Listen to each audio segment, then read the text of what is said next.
2 Samuel 17. Ahithophel said to Absalom, I would choose 12,000 men and set out tonight in pursuit of David. I would attack him while he is weary and weak. I would strike him with terror, and then all the people with him will flee. I would strike down only the king and bring all the people back to you. The death of the man you seek will mean the return of all. All the people will be unharmed. This plan seemed good to Absalom and to all the elders of Israel.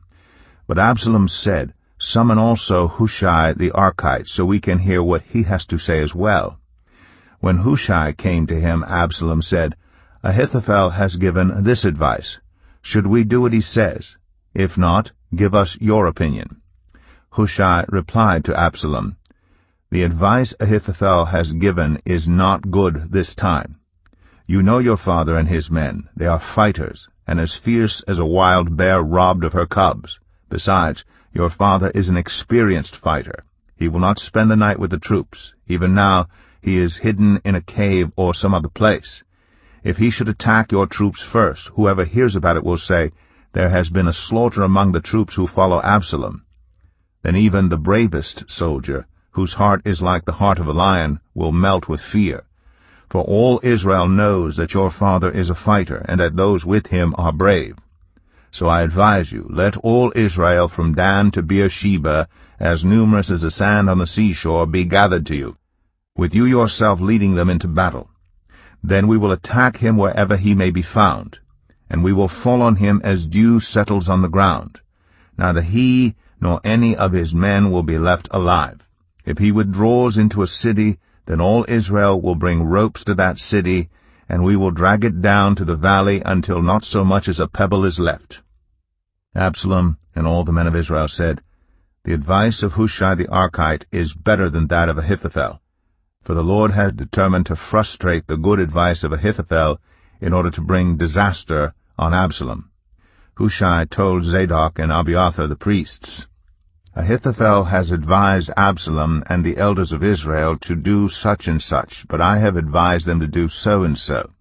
Now send a message at once and tell David, Do not spend the night at the fords in the wilderness. Cross over without fail, or the king and all the people with him will be swallowed up. Jonathan and Ahimaaz were staying in En-Rogel. A female servant was to go and inform them, and they were to go and tell King David, for they could not risk being seen entering the city. But a young man saw them and told Absalom. So the two of them left at once and went to the house of a man in Baharim. He had a well in his courtyard, and they climbed down into it. His wife took a covering and spread it out over the opening of the well and scattered grain over it. No one knew anything about it. When Absalom's men came to the woman at the house, they asked, Where are Ahimaaz and Jonathan? The woman answered them, They crossed over the brook. The men searched but found no one, so they returned to Jerusalem. After they had gone, the two climbed out of the well and went to inform King David. They said to him, Set out and cross the river at once. Ahithophel has advised such and such against you. So David and all the people with him set out and crossed the Jordan. By daybreak no one was left who had not crossed the Jordan. When Ahithophel saw that his advice had not been followed, he saddled his donkey and set out for his house in his hometown. He put his house in order and then hanged himself. So he died and was buried in his father's tomb. David went to Mahanaim, and Absalom crossed the Jordan with all the men of Israel. Absalom had appointed Amasa over the army in place of Joab. Amasa was the son of Jether, an Ishmaelite, who had married Abigail, the daughter of Nahash, and sister of Zeruiah, the mother of Joab. The Israelites and Absalom camped in the land of Gilead.